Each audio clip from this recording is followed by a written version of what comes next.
ایک گاؤں میں یہ دستور تھا کہ وہ ایک سال کے لیے اپنا بادشاہ مقرر کرتے تھے، اور جب سال مکمل ہو جاتا تھا تو اپنے بادشاہ کو زنجیروں میں جکڑ کے دریا کے پار ایک جنگل تھا، اس جنگل میں درندوں کے سامنے پھینک دیتے تھے، اور درندے اس بادشاہ کو نوچ نوچ کے کھا لیتے تھے۔ اور اگلے دن سورج نکلنے کے بعد جو پہلا بندہ ان کو دریا کے کنارے نظر آتا تھا، اس کو وہ اپنا نیا بادشاہ مقرر کرتے تھے، اور بادشاہ بناتے وقت اس کو یہ بتا دیتے تھے کہ سال کے بعد تیرے ساتھ سلوک یہی ہوگا جو پہلے بادشاہوں کے ساتھ ہوا ہے۔ اب لوگ بادشاہ بنتے اور تخت کے نشے میں گم رہتے، اور سال بعد ان کو زنجیروں میں جکڑ کے درندوں کے سامنے پھینک دیا جاتا۔ دستور کے مطابق یہ معاملہ چل رہا تھا کہ ایک سال ایسا ہوا کہ انہوں نے اپنے بادشاہ کو زنجیروں میں جکڑا، جنگل میں درندوں کے سامنے پھینکا، اور واپس جب وہ دریا کے کنارے آئے تو جو پہلا شخص ان کو دریا کے کنارے ملا وہ ایک تاجر تھا جو تجارت کرنے کے لیے اس شہر میں آیا ہوا تھا۔ بستی کے لوگوں نے اس کو پکڑ لیا اور کہا کہ تو ہمارا نیا بادشاہ ہے۔ تو اس نے کہا کہ پہلی بات تو یہ ہے کہ میں ایک مسافر ہوں اور تجارت کرنے کے لیے اس بستی میں آیا ہوں، اور دوسری بات یہ ہے کہ میں اب بادشاہت کا نظام نہیں جانتا، اس لیے مہربانی کرو کہ تم کسی اور کو بادشاہ بنا لو۔ تو بستی کے لوگوں نے کہا کہ ہمارا یہ دستور اور معمول کئی دہائیوں سے چلتا آ رہا ہے کہ جو پہلا بندہ سورج نکلنے کے بعد ہمیں دریا کے کنارے مل جائے، ہمارا نیا بادشاہ وہی ہوتا ہے، لہذا تمہیں بادشاہ بننا پڑے گا۔ اس نے انکار کیا کہ میں یہ نظام چلانا نہیں جانتا، تم کسی اور بندے کو تلاش کر لو۔ بستی کے لوگوں نے دوسری بات اس بندے کو یہ بتائی کہ جب سال مکمل ہو جائے گا تو ہم اپنے بادشاہ کو زنجیروں میں جکڑتے ہیں، اور اس دریا کے پار ایک جنگل ہے، ہم اس جنگل میں درندوں کے سامنے اپنے بادشاہ کو چھوڑ آتے ہیں، اور پھر نیا بادشاہ اس سے منتخب کر لیتے ہیں۔ وہ تاجر کہنے لگا پہلی بات تو یہ ہے کہ میں بادشاہ بننا نہیں چاہتا، تم لوگ مجھے زبردستی بادشاہ بنا رہے ہو، اور دوسری بات یہ ہے کہ سال کے بعد تم مجھے درندوں کے سامنے پھینکو گے، میں تو بالکل بادشاہ نہیں بنتا۔ تو بستی کے لوگوں نے اس سے کہا کہ اگر تو آرام سے بادشاہ نہیں بنے گا تو ہم زبردستی تجھے بادشاہ بنائیں گے، اور تجھے بننا بھی پڑے گا۔ وہ جو تاجر تھا بڑا سمجھدار تھا، سیانا تھا، کہنے لگا اچھا مجھے یہ بتاؤ، اگر میں تمہارا بادشاہ بن جاؤں تو سارا سال جو میں کہوں گا تم وہی کرو گے؟ تو بستی کے لوگوں نے کہا ظاہری بات ہے، جب تو ہمارا بادشاہ ہوگا تو جو تو نے کہنا ہے ہم نے وہی کرنا ہے۔ اس نے کہا چلو ٹھیک ہے، میں پھر بادشاہ بننے کے لیے تیار ہوں۔ اب بستی کے لوگوں نے اس تاجر کو لیا، تخت پہنایا، تاج پہنا کے تخت پر بٹھا دیا۔ جب وہ تخت نشین ہوا تو اس نے ایک فوج تیار کی، اور اس کو حکم دیا کہ جو دریا کے پار جنگل ہے نا، اس جنگل میں جاؤ، جتنے بھی گنے درخت ہیں سارے درخت کاٹ کے زمین کو برابر کر دو۔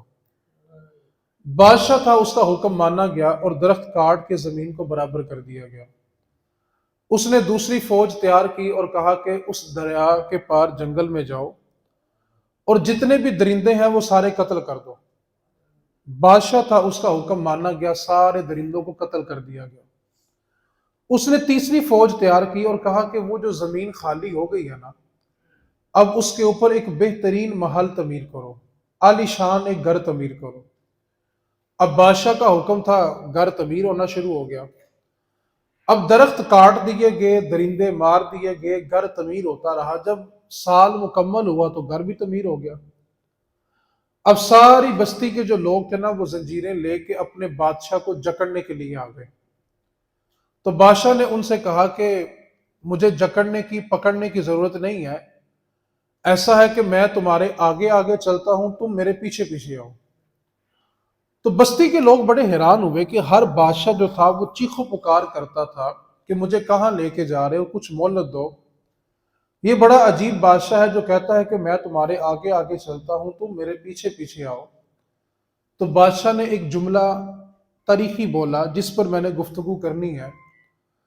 بادشاہ کہنے لگا کہ اصل بات یہ ہے کہ میں یہاں تخت پہ بیٹھ کے یہاں کی نہیں سوچتا رہا، بلکہ جس گھر میں نے ہمیشہ کے لیے جانا تھا میں نے اس کی تیاری کی۔ آج مجھے اس گھر میں جاتے ہوئے ڈر نہیں لگ رہا۔ مجھ سے پہلے جو بادشاہ تھے وہ یہاں پہ رہ کے یہیں کا سوچتے رہے، اس لیے ان کو جاتے وقت ڈر لگتا تھا اور وہ چیخو پکار کرتے تھے۔ رسول رحمت صلی اللہ علیہ وسلم نے ارشاد فرمایا کہ جب کسی گناہ گار کی میت کو لے کے جنازے میں لوگ چلتے ہیں تو اس کی روح چیخ کر کہتی ہے قدم آہستہ آہستہ اٹھاؤ، اتنی تیزی کے ساتھ کہاں جا رہے ہو؟ لیکن جب جنازہ کسی مومن کا ہوتا ہے تو اس کی روح پکارتی ہے قدم ذرا اور تیزی کے ساتھ اٹھاؤ، قبر میں جا کے مصطفیٰ سے ملاقات بھی کرنی ہے۔ اصل میں وہ یہاں پہ رہ کے تیاری اس گھر کی کر رہے ہوتے ہیں جہاں پہ انہوں نے ہمیشہ کے لیے جانا ہے۔ اس کی میں آپ کو ایک مثال دیتا ہوں۔ آپ کے یقیناً ہر گاؤں میں سے ایک آدھا بندہ خاندان کا باہر ضرور گیا ہوا ہے۔ اچھا، وہ جو بچے آپ کے باہر کمانے کے لیے گئے ہوئے ہیں، رہتے وہاں پہ ہیں، کھاتے پیتے سوتے جاگتے وہیں پہ ہیں، لیکن وہاں پہ جو وہ پیسہ کماتے ہیں وہ وہاں پہ خرچ نہیں کرتے، پاکستان بھیجتے ہیں اور اپنا گھر پاکستان میں بناتے ہیں۔ اب عقل یہ سوال کرتی ہے کہ ایک بندے نے رہنا وہاں پہ ہے، کھانا پینا سونا جاگنا اس کا سارا نظام زندگی وہیں پہ ہے، لیکن پیسہ کما کے گھر پاکستان کیوں بنا رہا ہے؟ آپ اس سے پوچھ کے دیکھیں تو آپ کو ایک ہی جواب دے گا، وہ کہے گا باؤ جی میں کہڑا ساری زندگی اتنے رہنا ہے، ایک دن تے اپنے گھر جانا ہے نا۔ تو میرے بھائی ہم نے بھی ساری زندگی اتنے رہنا، ایک دن اپنے گھر۔ تو عقل مند بادشاہ وہ ہوتا ہے جو اپنے اس گھر کی تیاری کرے جہاں پہ اس نے جانا ہے۔ ہمارا المیہ یہ ہے کہ ہم یہاں پہ رہ کے بس یہی کا سوچتے ہیں۔ جیسے میں ابھی پوچھوں نا، ہاں جی گھر دی کی صورت حال ہے تو ہر بندہ بولے گا بس مفتی صاحب ڈر لگتا میرے بعد میرے بچیاں دا کی ہوئے گا، میرے گھر دیاں دا کی ہوئے گا۔ باؤ جی کدی سوچے ساڈے بعد ساڈا کی ہونا ہے؟ ہر کسی کو فکر ہے کہ میرے بعد بچوں کا کیا ہوگا، میرے گھر کا کیا ہوگا، میرے کاروبار کا کیا ہوگا۔ آج کسی بندے سے کہا جائے نا یار تھوڑا دین کو بھی ٹائم دیا کرو تو جواب بلا کے ملتا ہے مفتی صاحب سویرے سویرے اٹھ کے مال ڈنگر نو چاتی نہ باؤ جی سویرے سویرے مال ڈنگر نو چاتی نہ ماریے تو کی بنے گا۔ میں ان کو ایک بات کہنا چاہتا ہوں، صرف یہ بتا دیں جس دن ہم دنیا میں نہیں ہوں گے مال ڈنگر کا اس دن کیا ہوگا؟ مجھے ایک بات کا فیصلہ کرنا چاہیے نا۔ دیکھیں کس بندے کو یہ اعتبار ہے اس نے صبح اٹھنا کہ نہیں اٹھنا؟ کسی کو اعتبار ہے؟ اور بھائی زندگی تو اتنی مختصر ہے کہ جو سانس اندر اترا ہے پتہ نہیں اس نے باہر بھی آنا ہے کہ نہیں آنا۔ اور باؤ جی ایک بچہ سدا کرنا سی سارا پروگرام خراب، بیٹھ جاؤ تسی اتنے بھائیو۔ تو سب سے پہلے ایک بات کو اپنی زندگی میں پلے باندھ لیں، ہمیشہ کے لیے پلے باندھ لیں۔ آپ یہ سوچتے ہیں کہ میرے بعد پیچھے والوں کا کیا ہوگا، سوچنا یہ ہے کہ میرے بعد میرا کیا ہوگا۔ دوسری اور آخری بات، آپ نے وقت نکالا، میں آپ کا شکر گزار بھی ہوں۔ آپ رات کے اس پہر گفتگو سننے کے لیے بیٹھے، اللہ تعالیٰ آپ کو بڑے ادب کے ساتھ مدینے کی حاضری نصیب فرمائے۔ اللہ تعالیٰ آپ کو دونوں جہانوں میں کامیابیاں عطا فرمائے۔ اللہ تعالیٰ آپ کے دسترخوان کو وسعت عطا فرمائے۔ مختصر سی میں نے ایک بات کی ہے، دو باتیں بس اور کروں گا، اس کے لیے آپ کی توجہ چاہتا ہوں۔ ایک بات زندگی بھر کے لیے اپنے دامن سے سمیٹ لیں۔ اللہ تعالیٰ نے جس بندے کو پریشانی دینی ہوتی ہے مالی اعتبار سے، جس بندے کا رزق تنگ کرنا ہوتا ہے، اللہ تعالیٰ سب سے پہلے اس کی چھٹی مسجد سے کرواتا ہے، اس کی کمائی اپنے گھر نہیں لگنے دیتا۔ کیوں بلا؟ آپ مجھے بتائیں، عید کے موقع پہ جو گوشت آپ کے گھر بیچتا ہے آپ کا جی چاہتا ہے کہ ہم اس کے گھر بھیجیں۔ خوشی کا موقع ہو جو لوگ مٹھائی آپ کے گھر بیچتے ہیں تو آپ کا جی چاہتا ہے کہ ہم، بولو تو صحیح یار، میں نے صرف پوچھا، مانگا کچھ نہیں ہے آپ سے یار۔ ایک دنیاوی اصول کیا ہے کہ جو ہمارے گھر بیچتا ہے ہم اس کے گھر، ایسا ہی ہے جی۔ اچھا بندہ اتنا حیا والا ہے، اس کی حیا کا تقاضا یہ ہے کہ یار جو بندہ میرے گھر چیز بیچتا ہے، میری حیا یہ کہتی ہے، غیرت یہ کہتی ہے کہ میں بھی اس کے گھر چیز کو، اور جو بندہ بیچتا اللہ کے گھر ہو تو پھر رب اس کے گھر رزق نہیں بھیجے گا۔ جس بندے کو بھی مالی پریشانی ہے اس بات کو پلے باندھ لیں، اللہ تعالیٰ سب سے پہلے اس کی چھٹی اپنے گھر سے کروائے گا۔ اس کی میں مثال دیتا ہوں، جب رزق تنگ ہوتا ہے نا، بندہ اپنے کام کا حساب کتاب کرتا ہے، اپنے خرچے کا حساب کتاب کرتا ہے، اور سب سے پہلے بھلا کہ پینسل پھیرتا ہے، جو اس کا 200-300 روپیہ مسجد جا رہا ہوتا ہے نا، اس کے اوپر پینسل پھیرتا ہے۔ اس کو کمیٹی پوچھتی ہے باوجود تیرا 200 نہیں آندا، کہتا یار حالات بڑے ٹائٹ نے، انشاءاللہ دوبارہ شروع کراں گا۔ آپ نے زندگی میں کبھی یہ سنا ہے کہ ایک بندے نے اپنے گھر سے کیبل اس لیے اتروا دی ہے کہ یار فی الوقت میرے پاس فیس کے پیسے نہیں ہیں، جب گنجائش ہوگی پھر لگوا لوں گا؟ کبھی آپ نے سنا ہو کہ انٹرنیٹ کی جو فیس جا رہی ہے بندے نے یہ کہہ کے اتروا دیا ہو کہ جب گنجائش ہوگی پھر لگوا لوں گا؟ حتیٰ کہ ہماری گلی میں جو صفائی کرنے کے لیے بندہ لگا ہوا ہے، کبھی آپ نے سنا ہو کہ یار ہم جو مہینے بعد اس کو 200-300 دیتے ہیں، ہم نے اس بندے سے کہا ہو کہ یار تو ہماری گلی صاف نہ کیا کر، جب گنجائش ہوگی ہم تجھے پھر بلا لیں گے؟ لیکن آپ کو بے شمار بندے وہ ملیں گے جو مسجد میں پہلے دیتے تھے، جو دین کے کام میں پہلے دیتے تھے۔ اب آپ ان سے پوچھ کے دیکھیں، آپ کو یہ جواب ملے گا کہ یقین کریں جب گنجائش ہوگی نا، اللہ توفیق دے گا نا تو ضرور دیں گے۔ اچھا، ان کے دل میں یہ ایک وسوسہ ہے، اللہ توفیق دے گا تو دیں گے۔ سب سے پہلے سوچو ایسا کون سا جرم کر بیٹھے ہو کہ رب نے توفیق بھی چھین لیا؟ پہلے مرض ڈھونڈو، مرض کیا ہے؟ جس بندے کا پیسہ اللہ کے گھر نہیں لگ رہا، وہ لاکھوں کمانے کے باوجود پریشان ہے۔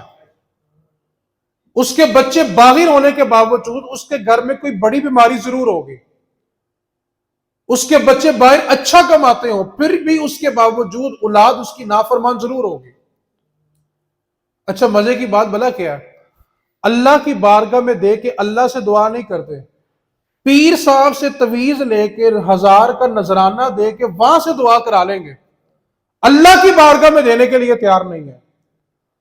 سب سے بڑا نقصان اس بندے کو یہ ہوتا ہے کہ اللہ تعالیٰ اس کی چھٹی اپنے گھر سے کرواتا ہے سب سے پہلے۔ اور جس بندے کی چھٹی اللہ کے گھر سے ہو گئی ہے نا، آپ طریق اٹھا کے دیکھ لیں، اس نے کمایا ساری زندگی ہوتا ہے لیکن اس کے پلے کچھ بھی نہیں ہوتا۔ اور ایک بات کو اور پلے باندھ لیں، صرف پیسہ ہونا کمال نہیں ہے۔ میں یہ سمجھتا ہوں اس دور میں سب سے بڑا امیر بندہ وہ ہے جس کی اولاد اس کی فرما بردار ہے۔ سب سے بڑا امیر بندہ وہ ہے، ورنہ میں آپ کو ایسے کروڑ پتی دکھا سکتا ہوں جن کے بچے اپنی ماں اور باپ کو منہ میں تھپڑ مارتے ہیں۔ سب سے پہلے اس وسوسے سے باہر آئیں کہ پیسہ ہوگا تو سب کچھ ہو جائے گا، یہ ہمارا وسوسہ ہے۔ تو دوسری بات میں نے آپ سے یہ عرض کی ہے کہ اگر آپ چاہتے ہیں، اب ایک بندہ نا وہ صبح سے لے کے شام تک مزدوری کرتا ہے، مشقت کر رہا ہے، محنت کر رہا ہے، لیکن اس کے باوجود وہ پریشان ہے۔ اس کا ایک نسخہ یاد کر لے، جو بندہ چاہتا ہے کہ اس کی سیلری بڑھ جائے اور اگر وہ کاروبار کرتا ہے تو اس میں برکت ہو جائے، آپ نے توجہ کرنی ہے تو میری بات آپ کو سمجھ آنی ہے۔ جو بندہ چاہتا ہے کہ یار جو میں کماتا ہوں اس میں برکت ہو، اگر میں نوکری کرتا ہوں تو اس میں ترقی ہو جائے۔ کراچی میں ایک بزرگ گزرے ہیں، ان کے پاس نا ان کا ایک مرید آیا، کہنے لگا حضور مشقت بڑی کرتا ہوں لیکن نہ کام کاج میں برکت نہیں ہو رہی، ترقی نہیں ہو رہی۔ بزرگوں نے ایک جملہ بولا، وہ جملہ آپ نے بھی یاد کرنا ہے۔ فرمانے لگے بیٹا اگر تو چاہتا ہے کہ تیرا رزق بڑھ جائے، تیری تنخواہ بڑھ جائے، تیرے کاروبار میں ترقی ہو جائے، جتنا تو کمائے اس میں برکت ہو، کہنے لگے بیٹا صرف اتنا کام کرنا کہ ہر 100 روپے میں سے 95 روپے تیرے ہیں اور 5 روپے اللہ کے ہیں۔ ہر 100 میں سے کتنے جی؟ کس کو دینے ہیں جی؟ 1000 میں سے 50 روپے اللہ کو دے دینا اور 950 خود کھا جانا۔ اللہ سے کاروبار کر کے دیکھ۔ میں اس کی آپ کو ایک مثال دیتا ہوں۔ آپ کے دیہات میں آپ کے نزدیک جو سب سے زیادہ قابل اعتماد بندہ ہے، جس پر آپ بھروسہ کرتے ہیں کہ یار یہ بندہ سچا بھی ہے، ایماندار بھی ہے، اور بندہ بڑا اچھا ہے، میرا پتر بھیا اور میرا پتر ادھر بھیا یار آپ نکال کے نا اپنے اگے رکھی جاؤ، تہاڈی مہربانی ہے، میں نے 10 منٹ آپ سے اور بات کرنی ہے، آپ نے انہی چکروں میں گزار دینی ہے۔ اتنا سفر کر کے آیا ہوں، یہ پیسے کمانے رول میں تھوڑے کام ہے یار۔ آپ دین سن لیں، سمجھ لیں، میرے پیسے پورے ہو جائیں گے۔ کیا خیال ہے جی آپ کا؟ آپ نے دین سمجھ لیا تو پیسے، پھر بولو جی۔ آپ لوگ مزدوری کرنے کہاں جاتے ہیں؟ شہر جاتے ہو نا، میں شہر میں آیا یار، پیسے کمانے ہو تو شہر میں تھوڑے کام ہے یار۔ ٹھیک ہے، جو میرے نصیب کا ہوگا میں آپ سے لے لوں گا یار۔ 10-12 منٹ اور میری گفتگو، اس سے لمبی بات نہیں کروں گا، لیکن آپ کی توجہ چاہتا ہوں، تھوڑی سی بس توجہ دے دیں۔ آپ کے پیسوں سے زیادہ قیمتی توجہ ہے، کیونکہ اگر میرے جانے کے بعد پیچھے سے مجھے یہ پیغام مل جائے جی فلاں بندے نے کہا کہ مجھے دین سمجھ آ گیا، تو یقین کریں میری دنیا بھی سنور گئی، آخرت بھی سنور گئی۔ جتنے پیسے آپ نے دینے شاید میں ایک ہفتہ بھی اس کو استعمال نہ کر سکوں، پہلے ختم ہو جائے، اور اگر میری قبر سنور جائے تو سودا وارے کا ہے کہ نہیں ہے پھر؟ تو آپ کو چاہیے کہ آپ میری قبر کی فکر کریں، آپ میری جیب کی فکر کر رہے ہیں۔ ٹھیک ہے، جاتے وقت آپ سے ضرور ملوں گا، لیکن بڑی محبت کے ساتھ آپ بات کو سمجھیں، صرف 10-12 منٹ میں آپ سے اور بات کروں گا۔ تو فرمانے لگے بیٹا تو ایسا کر، ہر 100 روپے میں سے 5 روپے کس کو دینے ہیں جی؟ حضرت رابعہ بصریہ رحمت اللہ تعالی علیہ، اللہ کی بہت بڑی ولیہ گزری ہے۔ آپ کے گھر نہ مہمان آ گئے، اور گھر میں کھانے کے لیے صرف ایک روٹی تھی، اور مہمان آ کے بیٹھے، کھانے کا وقت بھی تھا کہ دروازے پہ نہ دستک ہو گئی۔ تو فقیر نے صدا لگائی کہ اللہ کے نام پر کچھ کھلا دو۔ رابعہ بصری نے اپنی خادمہ سے کہا کہ وہ جو روٹی پڑی ہوئی ہے نا، وہ جا کے اللہ کے نام پر دے دو۔ اب آپ کی خادمہ کہنے لگی مجھے حیرانگی بڑی ہوئی، پہلی بات تو یہ کہ رابعہ بصریہ نے روٹی خود بھی کھانی ہے، مہمان بھی آئے ہوئے ہیں، خادمہ نے بھی روٹی کھانی، روٹی بھی ایک ہے وہ بھی اللہ کے نام پہ دے دی۔ کہتے روٹی دے تو دی، اب پریشان ہوں کہ مہمان کو کیا کھلانا ہے، خود کیا کھانا ہے، رابعہ بصری نے کیا کھانا ہے۔ کہتے ہیں تھوڑی سی دیر گزری نا، تو دروازے پہ دستک ہوئی، تو ایک بادشاہ کا دربان تھا، اس نے بہت بڑا نا کھانے کا تھال پکڑا ہوا تھا، تو کہنے لگا کہ بادشاہ نے رابعہ بصری کے لیے کھانا بھیجا ہے۔ تو رابعہ بصری نے اپنی خادمہ سے کہا کہ پہلے جا کر دیکھو کہ تھال میں روٹیاں کتنی ہیں۔ روٹیاں گنی تو وہ 8 تھی، تو رابعہ بصری نے کہا کہ جا کر اس سے کہہ دو کہ وہ غلطی سے ہمارے دروازے پہ آ گیا ہے، یہ کھانا ہمارا نہیں ہے۔ خادمہ کہتی میں نے کہہ تو دیا، لیکن تعجب بڑا ہوا کہ مہمان آئے بیٹھے ہیں، رزق چل کے آیا ہے، اور یہ کہہ دیا جی میرا ہے ہی نہیں ہے۔ کہتی تھوڑی دیر اور گزری کہ پھر دستک ہوئی، ایک دربان ہے، تھال پکڑا ہوا ہے، اور کہنے لگا کہ بادشاہ نے رابعہ بصری کے لیے روٹی بھیجی ہے۔ تو رابعہ بصری نے خادمہ سے کہا کہ جاؤ دیکھو روٹیاں کتنی ہیں، گنی تو 9۔ کہنے لگی جا کر اس سے کہہ دو یہ کھانا ہمارا نہیں ہے، تم غلطی سے ہمارے گھر آئے ہو، کسی اور گھر جاؤ۔ کہتے تعجب بڑا ہوا، منع تو کیا لیکن تعجب بڑا ہوا کہ بڑی عجیب بات ہے، چل کے رزق آیا ہے اور یہ کہہ دیا کہ ہمارا نہیں ہے۔ تیسری بار دستک ہوئی، دربان آیا کہ کھانا ہے، کہا کتنی روٹیاں، کہا 10، کہا ہاں یہ لے لو، یہ روٹی ہماری ہے۔ کہتی اب تھال لیا، مہمان کو کھانا کھلایا، رابعہ بصری نے کھانا کھایا، خادمہ نے کھانا کھایا۔ جب مہمان چلے گئے تو خادمہ کہتی ہے میں رابعہ بصری سے پوچھنے لگی رابعہ پہلے 8 کم تھی، 9 کم تھی، اس لیے انکار کیا؟ تو رابعہ بصری فرمانے لگی نہیں ایسی بات نہیں ہے، تو نے اللہ کا قرآن نہیں پڑھا؟ اللہ کا وعدہ ہے قرآن میں، تم میری بارگاہ میں 1 دے دو، میں 10 تمہیں دنیا میں دوں گا، 70 آخرت میں دوں گا۔ تو جب رابعہ بصری نے اس کے نام کی 1 روٹی دی تھی تو پھر وہ 8 اور 9 قبول کیسے کرتی؟ رب کا وعدہ 10 کا تھا، تو جب 10 آئی ہے پھر ہی اس کو قبول کیا۔ تو آپ پہلے دیکھیں نا، میں آپ سے کہوں یار آپ مجھ پر اعتماد کریں، 1 لاکھ روپیہ انویسٹ کر لیں، میں آپ کو ہر مہینے اچھی پرافٹ دوں گا، تو جس بندے کا دل مانے گا چلو کوئی بندہ نہیں دیندار بندہ، کچھ نہ کچھ تو اچھا کرے گا نا، یا جس پر آپ کو بھروسہ ہو، آپ اس کے پاس 5 لاکھ 10 لاکھ انویسٹ کر لیتے ہیں کہ چلو یار گھر کا کچن چلے گا۔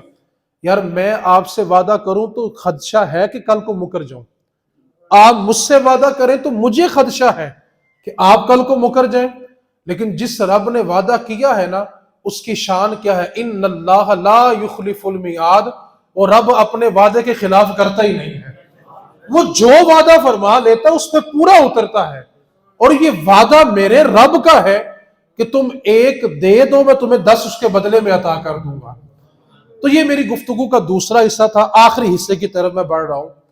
اللہ تعالیٰ نے بہت سارے لوگوں کو مال دیا ہے لیکن بانٹنے کا حوصلہ نہیں دیا۔ اللہ تعالیٰ سے جب بھی رزق مانگا کرے نا، دو باتیں اس دعا میں شامل کر لیا کرے۔ پہلی بات یہ شامل کیا کرے، اللہ مجھے جو رزق ملے وہ برکت والا ملے، اور دوسری بات یہ ہے کہ مجھے جو رزق ملے وہ ایسا ہو کہ جس میں رب سے دوری نہ ہو جائے۔ میں اس کی آپ کو ایک مثال دیتا ہوں۔ آپ کے خاندان میں بہت سارے لوگ ایسے ہوں گے جن کے پاس جب وسائل کم تھے نا، رزق کم تھا، تو آپ کو مسجد میں کثرت کے ساتھ نظر آتے تھے، دینی کاموں میں آگے آگے بڑھ چڑھ کے حصہ لیتے ہوئے نظر آتے تھے۔ لیکن جیسے جیسے رزق بڑھتا گیا، ان کا تعلق رب کے گھر سے نہیں رہا۔ ایک بات کو پلے باندھیں، یہ اشارہ ہے، رب نے رزق تو دیا ہے لیکن اپنے قرب سے نکال دیا ہے۔ اکثر لوگ رزق مانگ رہے ہیں کہ میرا کاروبار اچھا ہو جائے، مانگیں ضرور مانگیں، لیکن اس کے ساتھ ساتھ رب کی بارگاہ میں یہ عرض کیا کرے، مالک و مولا رزق کی وسعت ہو لیکن ایسی ہو جس میں تیرا قرب برقرار رہے، تجھ سے دوری نہ ہو۔ بہت سارے لوگ آپ کو ایسے ملیں گے، وسائل کم تھے تو اللہ کو بڑا یاد کرتے تھے، ڈرتے تھے اللہ سے۔ آج جیسے جیسے پیسہ بڑھتا گیا تو اب وہ سال بعد میلاد منانے پہ بھی دلیل مانگ رہے ہوتے ہیں۔ وہ سال بعد پوچھتے ہیں اے ختم کتنے لکھیا ہوا ہے، وہ آپ سے پوچھتے ہیں تسی ہر ویلے مسیطے بڑے رہتے کام شام بھی کر لیا کرو۔ تو اللہ نے ان کو رزق تو دیا لیکن اپنے قرب سے نکال دیا۔ اس وقت جتنے لوگ میری گفتگو کو سن رہے ہیں نا، ہر بندہ یقینی طور پہ رزق کے معاملے میں پریشان ہے۔ اگر اس کا کام لاکھوں کا تب بھی پریشان ہے، کروڑوں کا تب بھی پریشان ہے۔ پریشانی اس وقت ہر انسان پر مسلط ہے۔ اس پریشانی سے نکلنے کا صرف ایک راستہ ہے، وہ اللہ کے ساتھ تجارت کرنے کا ہے۔ اصل میں ہمارے ساتھ مسئلہ یہ ہوا، ہم یہ سمجھ رہے ہیں کہ ہم خرچ کریں گے تو پیسے کم ہو جائیں گے۔ اللہ فرما رہا ہے کہ تم اپنے مال کی زکوٰۃ دو، دو فائدے ہوں گے۔ پہلا فائدہ تو یہ ہوگا جو تم نے زکوٰۃ دی ہوگی نا، اس کے صدقے تمہارا باقی مال پاک کر دوں گا، اور جو تم نے دیا ہوگا بڑھا کے واپس بھی کر دوں گا۔ آپ دیکھیں نا، ایک بندے نے پچھلے سال زکوٰۃ دی ہے 10,000، آپ اس سال اس سے زکوٰۃ پوچھ کے دیکھیں 15-16 ہو گئی ہوگی۔ زکوٰۃ کب بڑھتی ہے؟ جب بندے کا مال بڑھتا ہے۔ زکوٰۃ دینے والوں کا مال ہر سال بڑھتا ہے، اور جو بندے کئی سالوں سے اپنے مال پہ سانپ بن کے بیٹھے ہوئے نا، میرے نبی پاک صلی اللہ علیہ وسلم نے فرمایا جو بندہ اپنے سونے اور چاندی کی زکوٰۃ نہیں دیتا، قیامت والے دن اس کا مال ایک گنجے سانپ کی شکل میں لایا جائے گا، اور وہ سانپ میدان محشر میں اس بندے کے پیچھے پیچھے بھاگے گا، اور بندہ اس کے آگے آگے بھاگے گا، اور پھر محشر میں اعلان کیا جائے گا یہ بندے کا وہ مال ہے جو دنیا میں اس کے اوپر سانپ بن کے بیٹھ گیا تھا۔ ایک بات کو پلے بند، جہاں سے میں نے گفتگو شروع کی ہے، جب اللہ تعالیٰ نے کسی بندے کو پریشان کرنا ہے رزق کے معاملے میں، سب سے پہلے اس کی چھٹی اپنی بارگاہ سے کروائے گا۔ آپ اس بات کا فیصلہ کریں۔ میں آپ کو ایک مثال دیتا ہوں۔ آپ کو جب تنخواہ ملتی ہے، جو تنخواہ دار طبقہ ہے، 50,000 تنخواہ ملی ہے تو تنخواہ پکڑتے کیا کہتا ہے؟ یہ 20,000 کمیٹیوں کا، یہ 10,000 بل کا، یہ 5,000 بچے کی فیس ہے، یہ 5,000 روپے گھر کا راشن، وہ سارا حساب تنخواہ پکڑتے کر لیتا ہے۔ آپ میں سے کتنے بندے ایسے ہیں جسے 50,000 پکڑا اور سب سے پہلے 1,000، صرف 1,000 الگ کیا اور کہا یہ میرے رب کا ہے؟ جس رب نے برکت دینی ہے، جس رب نے آپ کو ترقی دینی ہے، اور مزے کی بات کہ جس دروازے سے رزق آ رہا ہے اسی کو بندہ بند کر لے تو اس سے بڑا بے وقوف انسان کوئی نہیں ہوتا۔ تو آپ کے لیے جو تیسرا پیغام یہ تھا وہ یہ ہے کہ آپ اپنے مال کو خرچ کرنے کا مزاج بنائیں۔ نبی پاک صلی اللہ علیہ وسلم نے فرمایا جب تک بندہ اللہ کے بندوں پہ خرچ کرتا ہے، رب تعالیٰ بھی اپنے بندے پہ خرچ کرتا ہے، اور جب اللہ کا بندہ اللہ کے بندوں سے ہاتھ روک لیتا ہے، رب تعالیٰ اپنا دستے کرم اس سے روک لیتا ہے۔ آخری جو میں مثال دے کے دعا کی طرف بڑھا ہوں، آخری مثال اگر آپ سمجھ جائیں گے تو میں یقین کروں گا کہ آپ نے میری گفتگو کو سنا بھی اور اس سے کچھ حاصل کرنے کی کوشش بھی۔ آخری، بالکل آخری مثال ہے۔ آپ کے دیہاتوں کے اندر رواج ہوتا ہے کہ جب کسی کا انتقال ہوتا ہے نا تو دروازوں پہ دستک دی جاتی ہے کہ دوپہر کا کھانا آپ نے آ کے کھانا ہے، اور اگر دعوت نہ دی جائے تو کھانا پکا کے پورے گاؤں میں تقسیم کیا جاتا ہے، اور یقیناً دیہات کے کثیر تعداد میں لوگ جا کے کھانے میں شریک بھی ہوتے ہیں۔ آپ مجھے ایک بات بتائیں کہ نبی پاک صلی اللہ علیہ وسلم کا ایک فرمان ہے کہ جب بندہ شہید ہوتا ہے نا تو اس کے جسم سے جب خون کا پہلا قطرہ نکلتا ہے، وہ خون کا پہلا قطرہ ابھی اس کے جسم سے نکل کے زمین پہ نہیں گرتا، شہید کا مرتبہ یہ ہے کہ اس کا ایک قدم زمین پہ ہوتا ہے، دوسرا جنت میں ہوتا ہے۔ لیکن اسی سے اگلی حدیث جس پر میں نے بات کرنی ہے، نبی پاک صلی اللہ علیہ وسلم نے فرمایا شہید اگر 3 بار بھی شہید ہو جائے اس کا قرض تب تک معاف نہیں جب تک بندہ معاف نہ کرے۔ درجہ کیا ہے کہ ایک قدم زمین پہ ہے، دوسرا جنت میں ہے، اور رب تعالیٰ کا دیدار کر رہا ہے، اس کے باوجود قرض شہید کو معاف نہیں ہے۔ تو مجھے ایک بات بتائیں، یہ قرض اٹھا کے ایصال ثواب کرنے والا دین ہمیں کس نے پڑھایا؟ میں نے جو بات آپ کو سمجھانی ہے، جس طرف آپ کی توجہ دلانے کے لیے میں اتنے سفر کر کے آیا ہوں، اس مثال کو بڑی توجہ کے ساتھ سمجھ لیں۔ ہمارا جب بھی کوئی عزیز دنیا سے جاتا ہے نا تو ہم اس کے لیے 2 کام کرتے ہیں۔ پہلا کام ہم یہ کرتے ہیں کہ ہم اپنی ساری برادری کو جمع کرتے ہیں، ایک محفل نعت کرتے ہیں، اس میں نعت خان کو، عالم کو مدعو کر لیا جاتا ہے، برادری ساری جمع ہوتی ہے۔ اور دوسرا کام ہم اپنے مرنے والوں کے لیے یہ کرتے ہیں کہ جو لوگ اس محفل میں شریک ہوتے ہیں نا ان کے لیے کھانے کا انتظام کرتے ہیں۔ یہ 2 کام ہم اپنے مرنے والوں کے لیے کر رہے ہیں، ایک محفل میلاد کا انتظام کرتے ہیں اور دوسرا کھانے کا انتظام کرتے ہیں۔ دونوں باتوں کا اجر مرنے والے کو پہنچتا ہے، اس میں دوسری کوئی رائے نہیں ہے، دونوں کاموں کا ثواب مرنے والے کو پہنچتا ہے، لیکن دیکھنا یہ ہے کہ کب تک پہنچتا ہے، یہ سوال ہے۔ ایک بندے نے ایک دکان بنائی اور اس دکان کو بنا کے رینٹ پہ دے دیا، اب جب تک وہ دکان رہے گی اس کا نفع اس دکان کے مالک کو، بولے تو صحیح ذرا جی، پیچھے والوں کو آواز آ رہی ہے جی؟ کس کو نفع ملے گا جی؟ دکان کے۔ اچھا کسی بھی وجہ سے اس نے دکان کو بند کر دیا، گرا دیا، دکان ختم کر دی، تو جو نفع مالک کو مل رہا تھا وہ نفع بھی، کیونکہ جب چیز نہیں تو اس کا نفع بھی، پھر بولے جی ذرا، بس میں نے یہی سمجھانا، جب چیز نہیں تو اس کا، پھر آہستہ بولیں ذرا جی، جب چیز نہیں تو اس کا، جب چیز نہیں تو اس کا۔ اچھا ہم نے مرنے والوں کے لیے کتنے کام کیے تھے؟ پہلا کیا تھا؟ محفل، اور نمبر 2 آنے والوں کو۔ محفل میلاد ہوتی ہے 1.5 2 گھنٹے 3 گھنٹے، جب تک محفل جاری ہے اس محفل کا ثواب مرنے والے کی قبر میں پہنچ رہا ہے، کیونکہ ذکر موجود ہے تو اس کا ثواب موجود ہے۔ جیسے ہی لوگ محفل سے اٹھ کے چلے جاتے ہیں وہ جو ثواب پہنچ رہا تھا وہ بند ہو گیا۔ کیوں؟ جب ذکر نہیں تو اجر نہیں، کیونکہ نفع کب تک ہوتا ہے؟ جب تک چیز باقی ہو، چیز نہ ہو تو اس کا نفع بھی۔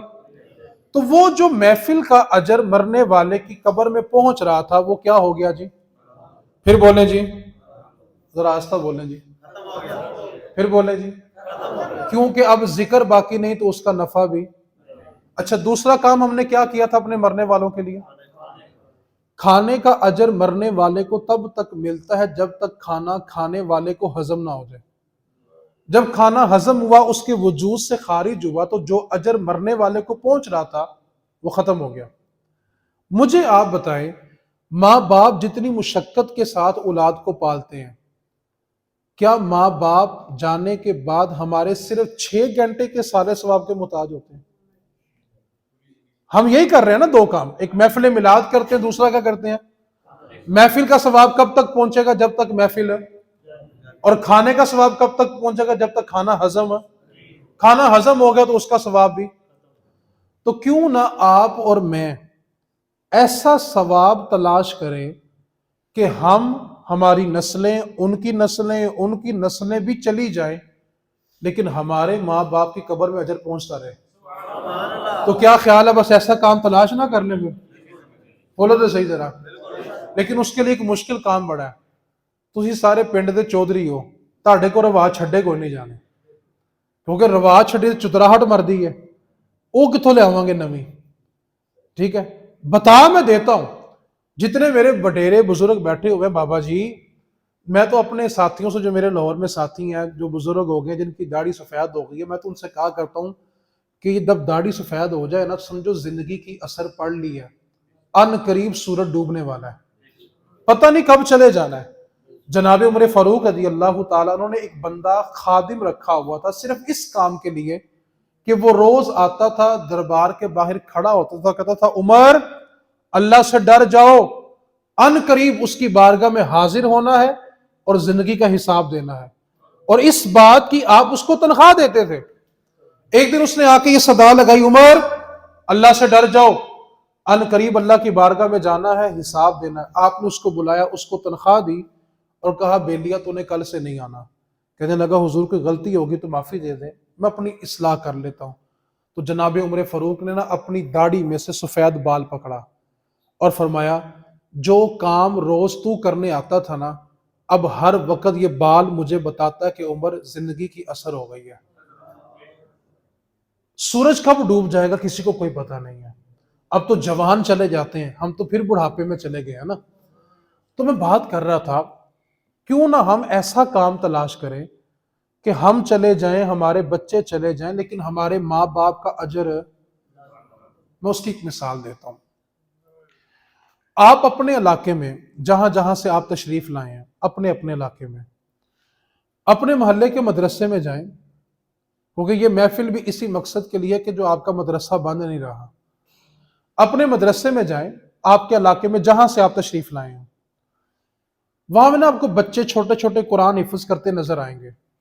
ایک بچے کو بلائیں اور آپ نا 1,000 روپے کا قرآن پاک مل جاتا ہے، صرف 1,000 کا، حالانکہ چیلم پہ گاؤں کے اندر 2-2.5 لاکھ روپے لگ جاتا ہے، ساری برادری جمع ہو تو 2 لاکھ سے کم خرچہ نہیں ہوتا، ٹھیک ہے۔ 1,000 روپے کا قرآن پاک لیں، 2 لاکھ روپیہ لگا کے ثواب کتنے گھنٹے ہوا ہے؟ اس کے بعد 2 لاکھ روپیہ، 1,000 روپے کا آپ نے قرآن پاک لیا، اپنے علاقے میں جہاں سے آپ تشریف لائیں، اپنے علاقے کے مدرسے کے بچے کو بلایا، کہا بیٹا آپ حفظ کرتے ہو؟ کہے گا جی انکل میں حفظ کرتا ہوں۔ آپ اس سے کہیں بیٹا آپ نے قرآن تو حفظ کرنا ہے نا، تو آپ ایسا کرو کہ یہ جو قرآن میں آپ کو تحفے میں دے رہا ہوں نا، آپ قرآن کریم اس سے حفظ کریں، اور وہ دیا تھا آپ نے ماں باپ کے صالح ثواب کے لیے۔ اب ایک حفظ کرنے والا بچہ روزانہ 12 سے 14 گھنٹے قرآن پڑھتا ہے، اور 3.5 سال وہ حفظ کرنے میں لگاتا ہے، 3 سال تک 14 گھنٹے قرآن پڑھنے کا اجر کس کو ملا؟ 2 لاکھ روپے لا کے تے 1,000 روپیہ لا کے ختم نہیں۔ 3 سال بعد آپ نے ایک حافظ تیار کیا، ایک آگے 10 کرے گا، وہ جب جب زندگی میں مصلی پہ کھڑا ہو کے قرآن پڑھے گا، نماز پڑھائے گا، اجر کس کو ملے گا؟ ایک حافظ نے 10 کیے، 10 نے 100، 100 نے 1,000، اور نبی پاک کی حدیث پاک ہے کہ تب تک قیامت نہیں آئے گی جب تک میرا دین ایک ایک جھونپڑی میں داخل نہ ہو جائے۔ آپ نے تو 1,000 روپے انویسٹ کیا ہے، اور اجر کب تک ملے گا؟ جب تک اس کے پڑھانے والے بھی پڑھاتے رہیں گے۔ جیسے دیکھیں جس نے مجھے دین پہ لگایا ہے، میں یہاں پہ بات کر رہا ہوں، پتہ نہیں کہاں پہ ہوگا، لیکن اس کے کھاتے میں نیکیاں، اور جس کو میں نے پڑھا دیا وہ کہیں بھی ہوگا، نیک عمل کرے گا تو کھاتا میرا۔ تو آپ تھوڑا سا اس مزاج کو سمجھیں، آپ کے لیے سب سے زیادہ ضروری چیز مدرسہ بنانا ہے۔ دیکھیں اللہ تعالیٰ سب کو لمبی زندگی دے، عزت والی موت دے، اور دونوں جہانوں میں کامیابی دے۔ اللہ نہ کرے، اللہ نہ کرے، لیکن ایک دن حقیقت ہے کہ ہم نے دنیا سے، بولے تو صحیح ذرا جی، کس نے رہ جانا جی؟ سب نے۔ اچھا کسی کو ابھی اچانک اللہ زندگی بھی دے، صحت بھی دے، عزت والی موت دے، جب بھی دے، ایمان کی سلامتی والی دے، اللہ نہ کرے اگر ابھی آپ کو خبر ملے کہ خاندان کا بڑا دنیا سے چلا گیا ہے، مجھے آپ بتائیں آج ہی اس کے جنازے کے بعد 50,000 کی روٹی پکے گی کہ نہیں پکے گی؟ میں نے صرف پوچھا، مانگا تھوڑی ہے یار، پکے گی؟ اور کل کل خانی پہ 50,000 کی، اور چلیسے پہ 2 لاکھ کی۔ اچھا اگر میں اسی بندے سے کہوں کہ یار تیرا باپ سلامت بھی رہے، تو ایسا کر کہ ان کی زندگی میں ان کے نام کا مدرسے کے اندر ایک پورشن لے لے، نہ پورشن لے 2,000 اینٹ لے لے۔ اچھا وہ جو تو نے 2 لاکھ کی روٹی پکانی ہے، ثواب کتنے گھنٹے ہے جی؟ اور مدرسے میں لگی 1000 اینٹ کا اجر والا کب تک ہے؟ پوری زندگی۔ او بھائی یہ مسجد کب کی بنی ہے کوئی بتائے گا جی؟ کسی کو یاد ہے؟ جس نے اس مسجد میں ایک اینٹ بھی لگائی ہوئی ہے، کیا بتائیں؟ اس وقت ہم دین سیکھ رہے ہیں نا، بڑے محبت بڑے لہجے میں دین سیکھ رہے ہیں، تو جس نے اس دیوار میں ایک اینٹ لگائی ہے اس کو اجر جا رہا ہے؟ پتہ نہیں وہ دنیا میں ہے بھی ہے کہ نہیں ہے، سویا کہ جاگ رہا ہمیں پتہ ہی نہیں ہے، لیکن اس کے کھاتے میں نیکیاں۔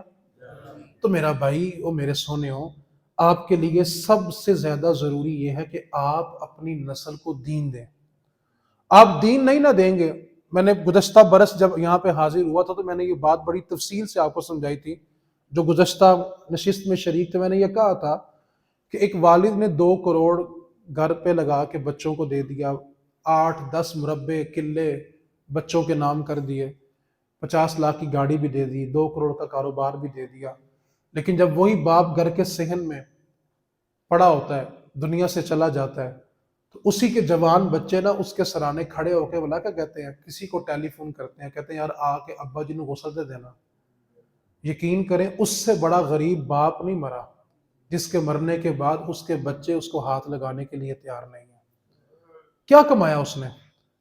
اس کے 10 مربع کام آئے؟ 2 کروڑ کام آیا؟ او میرے بھائی او سونےو، اگر آپ نے بچوں کو دین نہ دیا تو آپ کے ساتھ میرے ساتھ یہی کچھ ہوگا۔ 1000 روپیہ، صرف 1000 روپیہ اجرت دے کے نا اپنے سگے باپ کو نہلوایا جاتا ہے۔ جس اولاد کے لیے آپ قلعے مربع جمع کر رہے ہیں نا، اور یہ تو میرے بھائی جو صابن باپ کو نہلاتے وقت استعمال ہو جاتا ہے نا، دوبارہ اپنے گھر میں استعمال نہیں کرتے۔ سگے باپ کا کفن اپنے گھر میں نہیں بچا ہوا رکھتے۔ جس کھیس کے اوپر باپ کو لٹا کے لوگ دفنا کے آتے ہیں نا، دوبارہ وہ کھیس گھر میں استعمال نہیں ہوتا۔ کس اولاد پر بھروسہ کر رہے ہیں؟ مہربانی کریں، مہربانی کریں، میں کھانے کا مخالف نہیں ہوں، نہ کل خانی کا مخالف ہوں، نہ چیلم کا مخالف ہوں، آپ ضرور کریں، لیکن ثواب 6 گھنٹے والا لینا ہے یا اپنی زندگی کے بعد والا بھی لینا ہے، اس کا فیصلہ آپ نے کرنا ہے۔ اگر آپ چاہتے ہیں کہ آپ کی زندگی پرسکون ہو، موت عزت والی ہو، اور قبر میں آپ کو اصحال ثواب پہنچتا رہے، تو دیکھیں میری بات میں نے جہاں سے شروع کی تھی کہ اللہ تعالیٰ جب کسی کا رزق تنگ کرتا ہے نا تو سب سے پہلے چھٹی اپنے گھر سے کرواتا ہے۔ کیوں بولا؟ آپ میرے گھر بھیجیں گے تو میں نے آپ کے گھر پھر بھیجنا ہی، اور اللہ کے گھر بندے بھیجے اور رب ان کے گھر نہ بھیجے، ایسا نہیں ہو سکتا۔ اللہ سب سے پہلے چھٹی اپنے گھر، تو نکل، کیونکہ اب میں نے تُونے دینا نہیں ہے۔ جب رب نے اس کا رزق روکنا ہے تو سب سے پہلے اپنے گھر سے نکالتا ہے۔ تو مہربانی کریں جو ساتھی آپ کے علاقے میں کام کر رہے ہیں ان کے دستے بازو بنیں۔ جو پودے آپ آج لگا دیں گے نا، آپ چلے جائیں، آپ کی نسلیں چلی جائیں، آپ کے پیچھے کوئی ہاتھ اٹھانے والا نہیں بھی نہ ہوگا، آپ کو اجر پھر بھی ملے گا۔ میں نے مثال دی، اس میں جو اینٹ لگی ہوئی ہے اس ٹائم شاید اس کی اولاد اس کے لیے دعا مانگ رہی ہے کہ نہیں مانگ رہی، پتہ نہیں وہ زندہ بھی اس کی اولاد ہے کہ نہیں ہے، لیکن اس کے نامہ اعمال میں نیکیاں، کیونکہ اس نے 6 گھنٹے والی برادری میں ناک رکھی، اس کو سمجھ آ گئی تھی کہ دین کہتا کیا ہے۔ اس لیے میں امید کرتا ہوں کہ جب ربیع الاول میں آپ سے دوبارہ ملاقات ہو تو مجھے کوئی خوشخبری ملے جی کہ مدرسے کا ایک پورشن بن گیا ہے، کم از کم انشاءاللہ کہ شیطان دی ماں تے مارو پہلے یار۔